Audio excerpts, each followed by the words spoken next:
ആ ക്ഷേത്രസ്വത്ത് കാക്കാൻ ഏൽപ്പിച്ചു കൊടുത്ത ആ ദേവസ്വം ബോർഡിന് നാണം കെട്ട ഒത്താശയിൽ കേരളം ഇതുവരെ കാണാത്തൊരു വിശ്വാസി വഞ്ചന. മാരകമായ മാഫിയ റോബറിയിൽ ഡക്കോയിറ്റിയിൽ പ്രതിചേർക്കപ്പെട്ട ആവർത്തനവാദങ്ങളിലും ജാമ്യം നിഷേധിക്കപ്പെട്ട അകത്തു കിടന്ന പത്മകുമാറിനെതിരെ എന്തുകൊണ്ട് പേരിന് പോലും ഒരു നടപടിയില്ല? എന്തിനാണ് ഈ രാഷ്ട്രീയ സംരക്ഷണം എന്ന ഇതേ എൻകൗണ്ടറിൽ ആവർത്തിച്ചൊരു 1,100,000 തവണയെങ്കിലും ചോദിച്ചതാണ്. ഏതോ കുറ്റപത്രം വരട്ടെ, അപ്പോഴല്ലേ കുറ്റമെന്തെന്ന് അറിയൂ, അല്ലെങ്കിലും അകത്ത് കിടന്നാൽ പുറത്തങ്ങനെ പ്രവർത്തിക്കും എന്നിങ്ങനെ ആർക്കും ദഹിക്കാത്ത ന്യായവാദങ്ങളായിരുന്നു ഓരോ തവണയും. ജനത്തെ ലോജിക്കില്ലാത്ത കളിയാക്കിയ വിദണ്ഡവാദങ്ങൾക്കടക്കം ജനമുഖമടച്ച് ആഞ്ഞുകൊടുത്ത പ്രഹരമാണ് കോട്ടകളടക്കം പൊളിഞ്ഞ് UDF-ന് 100 കടന്ന അധികാരവാഴ്ച. SIT ആദ്യം ചീറ്റപ്പുരുകളെ പോലെ പാഞ്ഞ് അറസ്റ്റും റെയ്ഡും, പിന്നെ ദിക്കറിയാതെ ഉച്ചയുടെയും വേഗതയിൽ സ്വാഭാവിക ജാമ്യം. ഓരോ പ്രതികൾ പുറത്തേക്ക് പോയി, അന്വേഷണം അലഞ്ഞസ്തമിച്ചോ എന്ന വിശ്വാസി ആശങ്കയുടെ ഒത്ത മധ്യത്തിലെ ദുരൂഹമായ വക്കീൽ നിയമനം, അധികാരത്തിന്റെ മാൻഡേറ്റ് കൊടുത്ത ജനത്തിന്റെ നേർക്ക് വിശ്വാസികളുടെ മുഖത്തേക്ക് നീട്ടിത്തുപ്പലാണ്. കാപട്യം, ഡബിൾ ഗെയിം, ലക്ഷണം തികഞ്ഞ വഞ്ചന. ആ ഭണ്ഡാരിയുടെ പേരൊക്കെ പിക്ചർ വരുന്നത് പിന്നെയാണ്. ആ സാങ്ക്ടം സാങ്ക്ടോറം ശ്രീകോവിലടക്കം അള്ളി അകത്താക്കി ആർത്തിയുടെ കാട്ടുകൊള്ള വഴിയിൽ സ്മാർട്ട് ക്രിയേഷന്റെ പേര് കേട്ടപ്പോൾ തന്നെ അവതരിച്ചതാണ് ഈ അഡ്വക്കേറ്റ്. അയ്യോ, ശുദ്ധമായ ചെമ്പിൽ മാത്രമേ ഞങ്ങൾ സ്വർണം കയറ്റത്തുള്ളേ, പ്യുവർ കോപ്പർ ക്ലാഡിംഗ്, ഞങ്ങൾ പുണ്യാളന്മാരാണ് എന്ന മട്ടിലെ വാദം കോടതിയിലല്ല, പൊതുസമക്ഷമെങ്കിൽ മാധ്യമങ്ങളിലെങ്കിൽ വിളിക്കേണ്ടത് വക്കീലെന്നല്ല വക്താവെന്നാണ്. കോടതിയിൽ ജയിക്കാൻ വക്കീലിന്റെ വാദങ്ങളെന്നൊക്കെ സാങ്കേതികമായി പറയാമെങ്കിലും ആ കമ്പനിക്ക് കോട്ട കെട്ടി മാധ്യമങ്ങളിലടക്കം അയാൾ പറഞ്ഞ അത്ര പച്ചക്കള്ളങ്ങൾ ആ കമ്പനിക്ക് മാത്രമാണ്. 9ാം പ്രതി സാക്ഷാൽ ഭണ്ഡാരിയുടെ വക്കീലാണ്. കോൺസ്പിറസി നാർന്ന ഈ സ്പെഷ്യൽ പ്ലീഡർ നിയമന ഉത്തരവടക്കം കയ്യോടെ തൂക്കിയപ്പോൾ ഗത്യന്തരമില്ലാതെ UDF യൂട്ടേണിൽ മലക്കം മറിഞ്ഞാൽ അങ്ങ് തിരുവന്നാണോ? ഇപ്പോഴും ഉത്തരമില്ലാത്തൊരു ഓൺഗോയിങ് കേസിൽ, ഇനിയും കുറ്റപത്രമാകാത്തൊരു കേസിനെ സ്വാധീനിക്കത്തക്കവണ്ണം ഇല്ലാത്തൊരു പദവിയിൽ ആ കുടിയിരുത്തൽ മാലഫൈഡ് ഇന്റൻഷൻ എന്തെന്ന് ഈ കേരളത്തിൽ അറിയണം, വ്യക്തമായി പറയണം മുഖ്യമന്ത്രി. 5 വർഷം അക്കാലത്ത് പറഞ്ഞതൊക്കെ അട്ടത്ത് വെച്ച് അള്ളിയൊരു അധികാര കസേര. PMC-യിൽ ഇപ്പൊ ചോദിച്ച RSS ഇല്ല, ഗോൾവാൾക്കറുമില്ല, നിലപാട് വിഴുങ്ങിയ തത്താപുത്ത വിളിച്ച മുദ്രാവാക്യങ്ങൾ, പാടിയ പാരടി അടക്കം വോട്ട് തട്ടാൽ ഉടായ്പെങ്കിൽ ആ വിശ്വാസി നെഞ്ചിൽ കൈവച്ച് പറയുന്നു, അയ്യപ്പനോട് കളിക്കല്ലേ കോൺഗ്രസേ. പ്രിയ പ്രേക്ഷകർക്ക് എൻകൗണ്ടറിലേക്ക് സ്വാഗതം.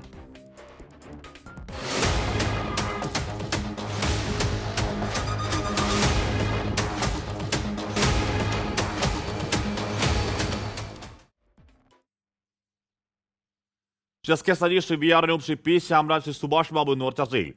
ആദ്യം ഞാൻ ശ്രീ സുഭാഷ് ബാബുവിലേക്ക് പോകുന്നു. സുഭാഷ് ബാബു, ഇവിടെ ആ തീരുമാനത്തിൽ നിന്ന് സർക്കാർ പിന്നോട്ട് പോയി, നല്ല കാര്യം. ജനാധിപത്യം വിമർശനം ഉണ്ടാകുമ്പോഴേക്കും അത് തിരുത്തുക.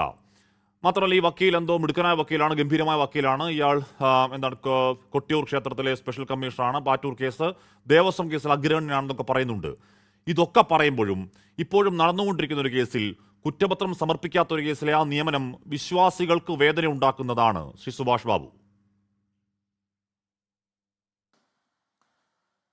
തീർച്ചയായിട്ടും ഉണ്ടാക്കും. കാരണം എന്താണെന്ന് വെച്ച് കഴിഞ്ഞാൽ, അദ്ദേഹം ഒരു പ്രതിസ്ഥാനത്ത് നിന്നിരുന്ന വ്യക്തിയാണ്. അവരുടെ ഭാഗത്ത് വക്കാലത്തെടുത്ത് അവർക്ക് വേണ്ടി വളരെ ശക്തമായി, അതും സത്യവിരുദ്ധമായ രീതിയിൽ ആദ്യം ഈ കേസിനെ വഴിതിരിച്ചു വിടാൻ വേണ്ടിയിട്ട് വളരെ സമർത്ഥമായി കൈകാര്യം ചെയ്ത ഒരു അഭിഭാഷകൻ എന്നുള്ള രീതി അദ്ദേഹം പരിചയസമ്പന്നനൊക്കെയാണ്. അതുകൊണ്ട് പ്രത്യേകിച്ച് അദ്ദേഹം നേരത്തെ തന്ത്രിയുടെ അപ്പോയിൻമെൻറ്റ് സംബന്ധിച്ച് അവിടെ ശബരിമലയിലെ അതിൻ്റെ പിന്നെ അമിക്കസ് ക്യൂറിയായിരുന്നു. പിന്നെ കൊട്ടിയൂർ ക്ഷേത്രത്തിൻ്റെ അഡ്മിനിസ്ട്രേറ്റർ, അങ്ങനെ പല കാര്യങ്ങളിലും കോടതിക്ക് വേണ്ടിയിട്ട് അദ്ദേഹം ചെയ്തിട്ടുണ്ട്. അത് സുത്യർഹമായി അദ്ദേഹം ജോലി ചെയ്തിട്ടുണ്ട്. പക്ഷേ ഇവിടെയുള്ള പ്രധാന പ്രശ്നം എന്താണെന്ന് പറഞ്ഞാൽ, ജനങ്ങളെ സംബന്ധിച്ചിടത്തോളം ജനങ്ങൾക്ക് വളരെ ആകാംക്ഷയും ഉത്കണ്ഠയും അതോടൊപ്പം തന്നെ ഭക്തജനങ്ങളെ സംബന്ധിച്ചുള്ള വല്ല ഭയത്തോടു കൂടിയിട്ട് ഈ കേസ് ശരിയായ രീതിയിലല്ല പോകുന്നത് എന്നുള്ള ഒരു നിഗമനത്തിലേക്ക് ഏതാണ്ട് ജനങ്ങൾ എത്തിയിട്ടുണ്ട്. കാരണം ആ സ്പെഷ്യൽ ഇൻവെസ്റ്റിഗേഷൻ ടീം ആയാലും അതിൻ്റെ അന്വേഷണമൊക്കെ സമയാസമയങ്ങളിൽ നടക്കേണ്ട സമയത്ത് നടക്കേണ്ട രീതിയിൽ നടന്നില്ല. അതിനകത്ത് വലിയ വീഴ്ച വരുത്തിയിട്ട് അത് കോടതിക്ക് തെറ്റിദ്ധരിപ്പിച്ച് അത് കോടതിക്ക് പോലും വിമർശന വിധേയമാക്കാത്ത രീതിയിൽ അവരിതുവരെ അത് മാനേജ് ചെയ്ത് കൊണ്ടുവന്നു. ആ സമയത്ത് പ്രതിയുടെ വക്കീലായിട്ടിരുന്ന ഒരാൾ പ്രോസിക്യൂഷൻ ഭാഗത്തേക്ക് വരുമ്പോൾ നിയമപരമായിട്ട് അല്ലെങ്കിൽ അദ്ദേഹത്തിൻ്റെ എത്തിക്സ് പ്രകാരം, പ്രൊഫഷണൽ എത്തിക്സ് പ്രകാരം അങ്ങനെ ഒരു തെറ്റ് നിയമപരമായിട്ടില്ല എങ്കിൽ പോലും അത് നമ്മളൊരു സാധാരണഗതിയിൽ ജനങ്ങളെ സംബന്ധിച്ചിടത്തോളം ധാർമ്മിക തത്വങ്ങളും മൂല്യങ്ങളും ഒക്കെ വെച്ച് നോക്കുമ്പം അത് അദ്ദേഹത്തിനെ നിയമിക്കാൻ പാടില്ലായിരുന്നു. അത് എന്തുകൊണ്ട് അവഗണിക്കപ്പെട്ടു എന്ന് പറയുമ്പോൾ സംശയത്തിന് ജനങ്ങളുടെ ഭാഗത്ത് സംശയം ഉണ്ടാകുന്നത് തെറ്റൊന്നുമില്ല. ചിലപ്പോൾ അതൊന്നും ഈ അപ്പോയിൻ്റ് ചെയ്ത ആളുകൾ ആരെങ്കിലുമൊക്കെ ലിസ്റ്റ് കൊടുത്തു, അവിടെയൊക്കെ സ്വാധീനം വരുന്ന അവസരത്തിൽ ലിസ്റ്റ് എഴുതി ഉണ്ടാക്കി പെട്ടെന്ന് ഇവിടെ 140 ഈ പറഞ്ഞ പ്ലീഡർമാർ, സർക്കാർ വക്കീലന്മാരൊക്കെ ഉണ്ട്. അവരൊക്കെ താങ്കൾ ഈ പറയുന്നത് പോലെ ഓരോരുത്തരുടെ കോട്ടയിൽ, അതിനകത്ത് കോൺഗ്രസിനകത്ത് ചില വിമർശനങ്ങളൊക്കെ ഉണ്ട്, CPM-മാരെയൊക്കെ ആക്കുന്നു എന്നൊക്കെ പറയുന്നുണ്ട്. പോട്ടെ, അത് അവരുടെ കാര്യം. ഇത് 140 അങ്ങനെ വരുന്നതല്ല. ഇത് ഇല്ലാത്തൊരു പദവിയാണ്. ഇത് സ്പെഷ്യൽ പ്ലീഡറാണ്. ഒരൊറ്റ പദവിയാണ്. ഒറ്റ പദവിയിലേക്ക് ഒരാളെ തിരഞ്ഞെടുക്കേണ്ടി വരുമ്പോൾ ഈ ഈ പണ്ടാരി എന്ന് പറയുന്ന 9ാം പ്രതിയുടെ വക്കീലായിരുന്നു ഇയാൾ എന്നറിയാനുള്ള സാമാന്യ ബോധം ഉണ്ടാവണ്ടേ? അത് ഈ ഔചിത്യ പ്രശ്നത്തിനപ്പുറം ഒരു ഗുരുതരമായ ലക്ഷ്യമാരെങ്കിലും സംശയിച്ചാൽ അവരെ പഴിക്കാവോ സുഭാഷ് ബാബു? പഠിക്കാൻ പറ്റില്ല. കാരണം എന്താണെന്ന് പറഞ്ഞാൽ ഇങ്ങനെയുള്ളൊരു സ്പെഷ്യൽ മുമ്പില്ലാത്ത ഒരു പദവിയിലേക്കാണ് ഇദ്ദേഹം ഒരു സ്പെഷ്യൽ പ്രോസിക്യൂട്ടറായിട്ടാണ്. സ്പെഷ്യൽ പ്രോസിക്യൂട്ടർ എന്ന് പറഞ്ഞാൽ അദ്ദേഹത്തിന് എത്ര കാലം വേണമെങ്കിലും തുടരാം, ഏജ് ലിമിറ്റ് ഒന്നും ഇല്ലല്ലോ. അപ്പോൾ അങ്ങനെ ഒരാളെ അപ്പോയിൻറ്റ് ചെയ്യുന്നവർക്ക്, പ്രത്യേകിച്ച് ദേവസ്വത്തിൽ ഇതുവരെ ഇല്ലാത്തൊരു തസ്തികയിലേക്ക് ദേവസ്വത്തിൻ്റെ സ്പെഷ്യൽ പ്രോസിക്യൂട്ടർ എന്ന് പറയുമ്പോൾ ദേവസ്വം ഡിപ്പാർട്ട്മെൻറ്റ് കൈകാര്യം ചെയ്യുന്ന ഓഫീസിൽ അത് അറിയാൻ സാധ്യതയുണ്ട്. അല്ലെങ്കിൽ അത് പബ്ലിഷ് ചെയ്യുന്നതിന് മുമ്പേ ആ വിവരം അവിടെ അവരറിയുകയും അവർ ആ ലിസ്റ്റ് പരിശോധിച്ച് അവരുടെ അഭിപ്രായങ്ങൾ പറയാനുള്ള അവസരമുണ്ടായിരുന്നു. അത് ആരോ ശ്രദ്ധയിൽപ്പെടുത്താത്തതുകൊണ്ടോ അല്ലെങ്കിൽ ബോധപൂർവം അങ്ങനെ വന്നോട്ടെ എന്ന് വിചാരിച്ചതുകൊണ്ടോ സംഭവിച്ചു പോയതായിരിക്കും. എന്തായാലും ശരി, അത് അങ്ങനെ ഒരു നിയമം അദ്ദേഹത്തിനെ ആ ലിസ്റ്റിൽ ഉൾപ്പെടുത്തി അനൗചിത്യമായി പോയി. അത് വിമർശന വിധേയമായപ്പോൾ സ്വാഭാവികമായിട്ടും അതിൻ്റെ ഒരു തിരുത്തൽ നടപടി എന്നുള്ള രീതിയിൽ അദ്ദേഹം രാജിവെക്കുകയുണ്ടായി. അതൊക്കെ നല്ല കാര്യം തന്നെ. എന്നാലും ഇങ്ങനെയുള്ള ഒരു അവധാനതയോടുകൂടി പ്രവർത്തിക്കുന്നതിൽ മാന്ദ്യം വന്നതുകൊണ്ട് അല്ലെ വീഴ്ച വന്നതിൻ്റെ ഭാഗത്തുണ്ടാകുന്ന ഇതേമാതിരി പരാതികൾ ഗവൺമെൻറ്റിന് വല്ലാണ്ട് ബാധിക്കും. അതുപോലെ തന്നെ ഭക്തജനങ്ങൾക്ക് അതിനേക്കാൾ കൂടുതൽ ആശങ്കയും ഭയമുണ്ടാവും. കേസിൻ്റെ അന്വേഷണത്തിൽ പോലും ഭക്തജനങ്ങൾക്ക് തൃപ്തിയില്ല എന്ന് നമുക്ക് ഹാഷ്മിക്ക് ഒക്കെ നന്നായിട്ട് അറിയുന്നതാണ്. അപ്പോൾ അവരെ സംബന്ധിച്ചിടത്തോളം ഇതിലൊരുപാട് ഡിലേ, അതായത് ആദ്യം തന്നെ ഈ ഹാൻഡ് റൈറ്റിങ്ങിൻ്റെ എക്സ്പെർട്ടിനെ അയക്കാൻ വളരെ നാൾ മാറി, അതുപോലെ തന്നെ ഇതിൻ്റെ സാമ്പിൾ അയക്കാൻ വളരെ മാറി, ഏത് സ്ഥലത്ത് അയച്ചാൽ ഇതിൻ്റെ കൃത്യമായ റിസൾട്ട് കിട്ടുമെന്ന് കണ്ടുപിടിക്കാൻ വിഷമമുണ്ടോ, അത് ഒരിടത്ത് അയച്ചു അത് നടക്കില്ല എന്ന് പറഞ്ഞ് പിന്നെ VSCCയിൽ അതിന് അയക്കില്ല എന്ന് പറഞ്ഞ് വെറ്ററണറി ഡിപ്പാർട്ട്മെൻറ്റിലേക്ക് CSIRലേക്ക് അയച്ചു. ഇങ്ങനെയൊക്കെ ഒരുപാട് അഭ്യാസങ്ങൾ ഇതിനകത്ത് നടത്തേണ്ട ഒരു കാര്യമില്ല. അതൊക്കെ കൃത്യമായിട്ടൊരു 3 മാസം ആദ്യം കൊണ്ടോ അല്ലെങ്കിൽ 6 മാസം കൊണ്ട് ഈ അന്വേഷണം പൂർത്തിയാക്കാവുന്നതായിരുന്നു. ഇത് ടെഴച്ച് ഇതെല്ലാം കൂടെ നാഥനില്ലാത്ത മാതിരി നമ്മൾ നാടൻ ഭാഷയിൽ പറഞ്ഞാൽ അത് കുളമാക്കി ഇപ്പോൾ വെച്ചിരിക്കുകയാണ് കേസ്. ഇതിൻ്റെ ഭാവി എന്താണെന്ന് എനിക്ക് പോലും വളരെ ആശങ്കയുണ്ട്. ഞാൻ നേരത്തെ പല പ്രാവശ്യം പറഞ്ഞിട്ടുള്ളതാണ്. എന്തായാലും ഇതിനകത്ത് ഒരു അനൗചിത്യമുണ്ടായി, ശ്രദ്ധക്കുറവുണ്ടായി. അത് ഒരിക്കലും പാടില്ലാത്തതായിരുന്നു. അനൗചിത്യമാണോ ശ്രദ്ധക്കുറവാണോ അതിലപ്പുറം എന്തെങ്കിലുമൊക്കെ ഉണ്ടായിട്ടുണ്ടോ എന്ന കാര്യം ആരെങ്കിലും സംശയിച്ചാൽ അവരെ കുറ്റം പറയാനേ പറ്റില്ല. ഞാൻ അങ്ങനെയൊക്കെ എത്താം. ശ്രീ സജീഷ്, ഇവിടെ വിമർശനം വരുമ്പോൾ U-turn എന്നൊക്കെ പരിഹാസങ്ങൾ ഉണ്ടായാലും തെറ്റായ തീരുമാനങ്ങളിൽ വാശിയോടെ പിടിച്ചു നിൽക്കാതെ തിരുത്തൽ ഒക്കെ നല്ലതാണ്. രണ്ടാം തിരുത്തൽ ഉണ്ടാവും, നല്ല കാര്യം, ജനാധിപത്യത്തിൻ്റെ ഭംഗി. പക്ഷെ അതുകൊണ്ടായോ? അറിയാൻ കഴിയുന്നത് പ്ലീഡർക്കും സീനിയർ പ്ലീഡർക്കൊക്കെ 60 വയസ്സിൽ വിരമിക്കലുണ്ട്. സ്പെഷ്യൽ പ്ലീഡർക്ക് ആ വിരമിക്കൽ ബാധ്യതയില്ല. കാരണം എന്താണ്? ഓണറേറിയമാണ്. സബ്ജക്റ്റ് കറക്ഷൻ, ഈ പ്രദീപിന് ഇപ്പോൾ 59 വയസ്സാണ് പ്രായം. ഒരു വർഷം കൂടെ സാധാരണ പദവിയിൽ നിയമിച്ചാൽ 1 വർഷം കഴിയുമ്പോൾ വിരമിച്ചു പോകേണ്ടതാണ്. അപ്പോൾ 59 വയസ്സായ ആൾ 60 വയസ്സാകുമ്പോൾ വിരമിച്ചു പോകത്തക്കണ്ടാത്ത രീതിയിൽ ഈ നിയമനം ഒരു ഡിസൈൻഡ് പ്ലാൻ ആയിരുന്നു. രാജി കൊണ്ട് മറുപടിയായോ CSK സജീഷ്? തീർച്ചയായും ആഷ്മി, താങ്കൾ പറഞ്ഞ പോലെ തന്നെ ഇതൊരു ഡിസൈൻഡ് പ്ലാനാണ് എന്നുള്ള കാര്യത്തിൽ തർക്കമില്ല. കാരണം ഇവിടെ ഇത്തരത്തിലൊരാളെ നിയമിക്കുമ്പോൾ നിയമവശങ്ങൾ കൂടി പരിശോധിക്കേണ്ടതാണല്ലോ. നിലവിൽ ബാർ കൗൺസിലിൻ്റെ നിയമപ്രകാരം തന്നെ റൂൾ 33 പ്രകാരം ഒരു കക്ഷിക്ക് വേണ്ടി ഹാജരായ വ്യക്തി പിന്നീട് എതിർ കക്ഷിക്ക് വേണ്ടി ഹാജരാകുന്നതോ നിയമോപദേശം നൽകുന്നതോ പാടില്ല എന്ന് ബാർ കൗൺസിലിൻ്റെ നിർദ്ദേശമുണ്ട്. സുപ്രീം കോടതിയിൽ തന്നെ ഇതുമായി ബന്ധപ്പെട്ട് കേസിൻ്റെ വിധി ഉൾപ്പെടെ നിലനിൽക്കുന്നുണ്ട്. Chandrashekhar Soni versus bar council of Rajasthan എന്ന കേസിനകത്ത് സുപ്രീം കോടതി തന്നെ ഈ കാര്യം തന്നെ ഒന്നുകൂടി വ്യക്തമാക്കുകയും ചെയ്തിട്ടുണ്ട്. അപ്പോൾ നിയമപരമായി സാധ്യമല്ലാത്ത ഒരു കാര്യമാണ് ഇവിടെ ചെയ്തിരിക്കുന്നത്.